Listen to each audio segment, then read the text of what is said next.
ಕಾಂಗ್ರೆಸ್ ಶಾಸಕರಿಂದಲೇ ಸರ್ಕಾರದ ಮೇಲೆ ಆರೋಪ ಮಾಡ್ತಾ ಇದ್ದಾರೆ. ಒಬ್ಬರಾದ ಮೇಲೆ ಒಬ್ರು. ಬೆಂಗಳೂರಿನಲ್ಲಿ ಛಲವಾದಿ ನಾರಾಯಣ ಸ್ವಾಮಿ ವಾಗ್ದಾಳಿ ಮಾಡಿದ್ದಾರೆ ಸರ್ಕಾರದ ಮೇಲೆ. ಸಿದ್ದರಾಮಯ್ಯ ಸರ್ಕಾರ ಭ್ರಷ್ಟಾಚಾರದಲ್ಲಿ ಮುಳುಗೋಗಿದೆ.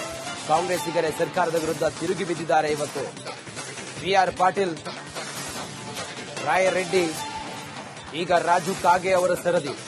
ಕಾಂಗ್ರೆಸ್ ನಾಯಕರ ಹೇಳಿಕೆಯನ್ನು ಉಲ್ಲೇಖಿಸಿ ಛಲವಾದಿ ನಾರಾಯಣ ಸ್ವಾಮಿ ಆಕ್ರೋಶವನ್ನು ಹೊರಹಾಕಿದ್ದಾರೆ. ಇದು ವ್ಯಾಪಾರಕ್ಕೆ ಕುಳಿತಿರುವ ಕಾಂಗ್ರೆಸ್ನ ಸಂತೆ. ಇದು ಸರ್ಕಾರದ ಬಗ್ಗೆ ಛಲವಾದಿ ನಾರಾಯಣ ಸ್ವಾಮಿ ಈ ರೀತಿ ಟೀಕೆ ಮಾಡಿದ್ದಾರೆ, ವ್ಯಂಗ್ಯವಾಗಿ ಮಾತಾಡಿದ್ದಾರೆ. ಕಾಂಗ್ರೆಸ್ ವ್ಯಾಪಾರಕ್ಕೆ ಬಂದಿದೆಯೇ ಹೊರತು ಸೇವೆಗಲ್ಲ. 40% ಆರೋಪ ಮಾಡಿದ್ರಿ, ಸಾಬೀತು ಮಾಡಲು ನಿಮ್ಮ ಹತ್ರ ಆಗ್ಲಿಲ್ಲ. ಜನರು ನಿಮ್ಮ ಮುಖ ನೋಡಿದ್ರೆ ಚೀತು ಅಂತ ಹೇಳಿ ಹೇಳ್ತಾ ಇದ್ದಾರೆ.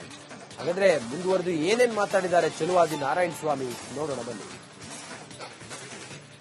ರಾಜ್ಯದಲ್ಲಿರುವ ಸಿದ್ದರಾಮಯ್ಯನವರ ಸರ್ಕಾರ ಸಂಪೂರ್ಣ ಭ್ರಷ್ಟಾಚಾರದಲ್ಲಿ ಮುಳುಗಿದೆ. ಈ ಮಾತನ್ನ ನಾವು ಪದೇ ಪದೇ ಹೇಳ್ತಿದ್ವಿ, ಆದರೆ ಇದು ಸತ್ಯ ಅನಿಸಲಿಲ್ಲ ಅವರಿಗೆ.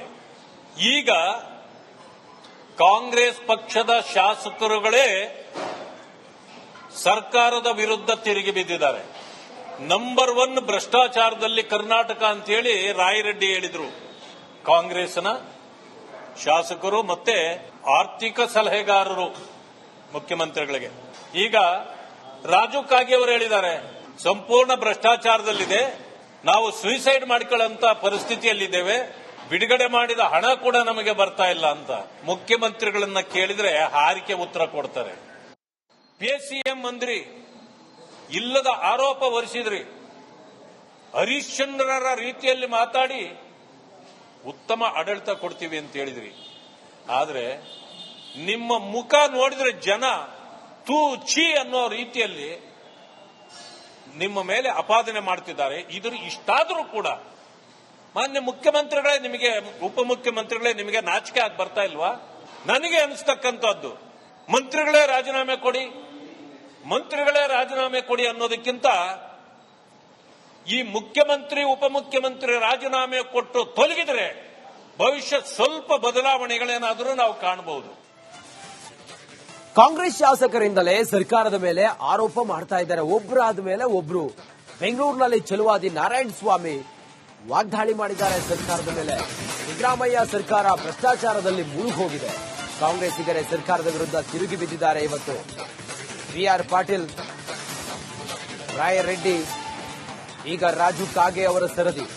ಕಾಂಗ್ರೆಸ್ ನಾಯಕರ ಹೇಳಿಕೆಯನ್ನು ಉಲ್ಲೇಖಿಸಿ ಛಲವಾದಿ ನಾರಾಯಣ ಸ್ವಾಮಿ ಆಕ್ರೋಶವನ್ನು ಹೊರಹಾಕಿದ್ದಾರೆ. ಇದು ವ್ಯಾಪಾರಕ್ಕೆ ಕುಳಿತಿರುವ ಕಾಂಗ್ರೆಸ್ನ ಸಂತೆ. ಇದು ಸರ್ಕಾರದ ಬಗ್ಗೆ ಛಲವಾದಿ ನಾರಾಯಣ ಸ್ವಾಮಿ ಈ ರೀತಿ ಟೀಕೆ ಮಾಡಿದ್ದಾರೆ, ವ್ಯಂಗ್ಯವಾಗಿ ಮಾತಾಡಿದ್ದಾರೆ. ಕಾಂಗ್ರೆಸ್ ವ್ಯಾಪಾರಕ್ಕೆ ಬಂದಿದೆಯೇ ಹೊರತು ಸೇವೆಗಲ್ಲ.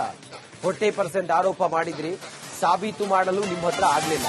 ಜನರು ನಿಮ್ಮ ಮುಖ ನೋಡಿದ್ರೆ ಚೀತು ಅಂತ ಹೇಳಿ ಹೇಳ್ತಾ ಇದ್ದಾರೆ. ಹಾಗಾದ್ರೆ ಮುಂದುವರೆದು ಏನೇನ್ ಮಾತಾಡಿದ್ದಾರೆ ಛಲವಾದಿ ನಾರಾಯಣ ಸ್ವಾಮಿ ನೋಡೋಣ ಬನ್ನಿ. ರಾಜ್ಯದಲ್ಲಿರುವ ಸಿದ್ದರಾಮಯ್ಯನವರ ಸರ್ಕಾರ ಸಂಪೂರ್ಣ ಭ್ರಷ್ಟಾಚಾರದಲ್ಲಿ ಮುಳುಗಿದೆ. ಈ ಮಾತನ್ನ ನಾವು ಪದೇ ಪದೇ ಹೇಳ್ತಿದ್ವಿ, ಆದರೆ ಇದು ಸತ್ಯ ಅನಿಸಲಿಲ್ಲ ಅವರಿಗೆ. ಈಗ ಕಾಂಗ್ರೆಸ್ ಪಕ್ಷದ ಶಾಸಕರುಗಳೇ ಸರ್ಕಾರದ ವಿರುದ್ಧ ತಿರುಗಿ ಬಿದ್ದಿದ್ದಾರೆ. ನಂಬರ್ 1 ಭ್ರಷ್ಟಾಚಾರದಲ್ಲಿ ಕರ್ನಾಟಕ ಅಂತೇಳಿ ರಾಯರೆಡ್ಡಿ ಹೇಳಿದ್ರು. ಕಾಂಗ್ರೆಸ್ನ ಶಾಸಕರು ಮತ್ತೆ ಆರ್ಥಿಕ ಸಲಹೆಗಾರರು ಮುಖ್ಯಮಂತ್ರಿಗಳಿಗೆ. ಈಗ ರಾಜು ಕಾಗೆ ಅವರು ಹೇಳಿದ್ದಾರೆ, ಸಂಪೂರ್ಣ ಭ್ರಷ್ಟಾಚಾರದಲ್ಲಿದೆ, ನಾವು ಸುಯಿಸೈಡ್ ಮಾಡಿಕೊಳ್ಳುವಂತ ಪರಿಸ್ಥಿತಿಯಲ್ಲಿದ್ದೇವೆ, ಬಿಡುಗಡೆ ಮಾಡಿದ ಹಣ ಕೂಡ ನಮಗೆ ಬರ್ತಾ ಇಲ್ಲ ಅಂತ ಮುಖ್ಯಮಂತ್ರಿಗಳನ್ನ ಕೇಳಿದ್ರೆ ಹಾರಿಕೆ ಉತ್ತರ ಕೊಡ್ತಾರೆ. PCM ಮಂತ್ರಿ ಇಲ್ಲದ ಆರೋಪ ಹೊರಿಸಿದ್ರಿ, ಹರಿಶ್ಚಂದ್ರರ ರೀತಿಯಲ್ಲಿ ಮಾತಾಡಿ ಉತ್ತಮ ಆಡಳಿತ ಕೊಡ್ತೀವಿ ಅಂತ ಹೇಳಿದ್ರಿ. ಆದ್ರೆ ನಿಮ್ಮ ಮುಖ ನೋಡಿದ್ರೆ ಜನ ತೂ ಛೀ ಅನ್ನೋ ರೀತಿಯಲ್ಲಿ ನಿಮ್ಮ ಮೇಲೆ ಅಪಾದನೆ ಮಾಡ್ತಿದ್ದಾರೆ.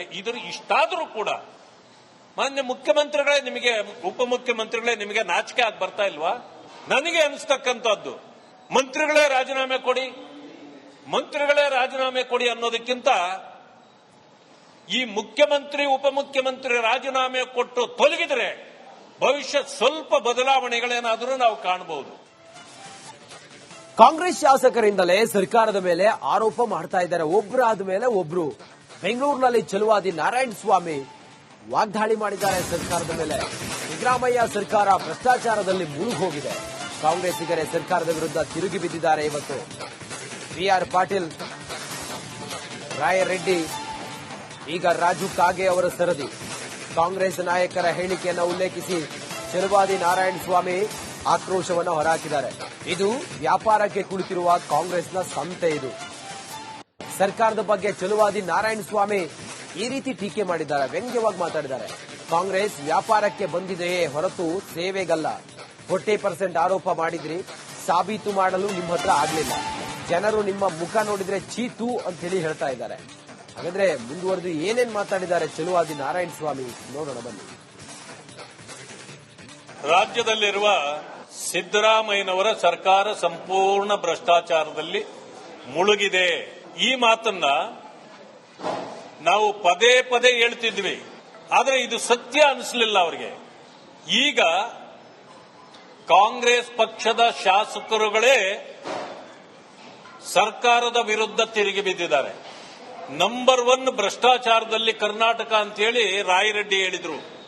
ಕಾಂಗ್ರೆಸ್ನ ಶಾಸಕರು ಮತ್ತೆ ಆರ್ಥಿಕ ಸಲಹೆಗಾರರು ಮುಖ್ಯಮಂತ್ರಿಗಳಿಗೆ. ಈಗ ರಾಜು ಕಾಗೆ ಅವರು ಹೇಳಿದ್ದಾರೆ, ಸಂಪೂರ್ಣ ಭ್ರಷ್ಟಾಚಾರದಲ್ಲಿದೆ, ನಾವು ಸುಯಿಸೈಡ್ ಮಾಡಿಕೊಳ್ಳುವಂತ ಪರಿಸ್ಥಿತಿಯಲ್ಲಿದ್ದೇವೆ, ಬಿಡುಗಡೆ ಮಾಡಿದ ಹಣ ಕೂಡ ನಮಗೆ ಬರ್ತಾ ಇಲ್ಲ ಅಂತ. ಮುಖ್ಯಮಂತ್ರಿಗಳನ್ನ ಕೇಳಿದ್ರೆ ಹಾರಿಕೆ ಉತ್ತರ ಕೊಡ್ತಾರೆ. PCM ಮಂತ್ರಿ ಇಲ್ಲದ ಆರೋಪ ಹೊರಿಸಿದ್ರಿ, ಹರಿಶ್ಚಂದ್ರರ ರೀತಿಯಲ್ಲಿ ಮಾತಾಡಿ ಉತ್ತಮ ಆಡಳಿತ ಕೊಡ್ತೀವಿ ಅಂತ ಹೇಳಿದ್ರಿ. ಆದ್ರೆ ನಿಮ್ಮ ಮುಖ ನೋಡಿದ್ರೆ ಜನ ತೂ ಛೀ ಅನ್ನೋ ರೀತಿಯಲ್ಲಿ ನಿಮ್ಮ ಮೇಲೆ ಅಪಾದನೆ ಮಾಡ್ತಿದ್ದಾರೆ. ಇದ್ರ ಇಷ್ಟಾದರೂ ಕೂಡ ಮಾನ್ಯ ಮುಖ್ಯಮಂತ್ರಿಗಳೇ, ನಿಮಗೆ ಉಪಮುಖ್ಯಮಂತ್ರಿಗಳೇ, ನಿಮಗೆ ನಾಚಿಕೆ ಆಗಿ ಬರ್ತಾ ಇಲ್ವಾ? ನನಗೆ ಅನಿಸ್ತಕ್ಕಂಥದ್ದು, ಮಂತ್ರಿಗಳೇ ರಾಜೀನಾಮೆ ಕೊಡಿ, ಮಂತ್ರಿಗಳೇ ರಾಜೀನಾಮೆ ಕೊಡಿ ಅನ್ನೋದಕ್ಕಿಂತ ಈ ಮುಖ್ಯಮಂತ್ರಿ ಉಪಮುಖ್ಯಮಂತ್ರಿ ರಾಜೀನಾಮೆ ಕೊಟ್ಟು ತೊಲಗಿದ್ರೆ ಭವಿಷ್ಯ ಸ್ವಲ್ಪ ಬದಲಾವಣೆಗಳೇನಾದರೂ ನಾವು ಕಾಣಬಹುದು. ಕಾಂಗ್ರೆಸ್ ಶಾಸಕರಿಂದಲೇ ಸರ್ಕಾರದ ಮೇಲೆ ಆರೋಪ ಮಾಡ್ತಾ ಇದ್ದಾರೆ. ಒಬ್ಬರಾದ ಮೇಲೆ ಒಬ್ರು. ಬೆಂಗಳೂರಿನಲ್ಲಿ ಛಲವಾದಿ ನಾರಾಯಣ ಸ್ವಾಮಿ ವಾಗ್ದಾಳಿ ಮಾಡಿದ್ದಾರೆ ಸರ್ಕಾರದ ಮೇಲೆ. ಸಿದ್ದರಾಮಯ್ಯ ಸರ್ಕಾರ ಭ್ರಷ್ಟಾಚಾರದಲ್ಲಿ ಮುಳುಗೋಗಿದೆ. ಕಾಂಗ್ರೆಸ್ಸಿಗರೇ ಸರ್ಕಾರದ ವಿರುದ್ಧ ತಿರುಗಿ ಬಿದ್ದಿದ್ದಾರೆ. ಇವತ್ತು BR ಪಾಟೀಲ್, ರಾಯರೆಡ್ಡಿ, ಈಗ ರಾಜು ಕಾಗೆ ಅವರ ಸರದಿ. ಕಾಂಗ್ರೆಸ್ ನಾಯಕರ ಹೇಳಿಕೆಯನ್ನು ಉಲ್ಲೇಖಿಸಿ ಛಲವಾದಿ ನಾರಾಯಣ ಸ್ವಾಮಿ ಆಕ್ರೋಶವನ್ನು ಹೊರಹಾಕಿದ್ದಾರೆ. ಇದು ವ್ಯಾಪಾರಕ್ಕೆ ಕುಳಿತಿರುವ ಕಾಂಗ್ರೆಸ್ನ ಸಂತೆ. ಇದು ಸರ್ಕಾರದ ಬಗ್ಗೆ ಛಲವಾದಿ ನಾರಾಯಣ ಸ್ವಾಮಿ ಈ ರೀತಿ ಟೀಕೆ ಮಾಡಿದ್ದಾರೆ, ವ್ಯಂಗ್ಯವಾಗಿ ಮಾತಾಡಿದ್ದಾರೆ. ಕಾಂಗ್ರೆಸ್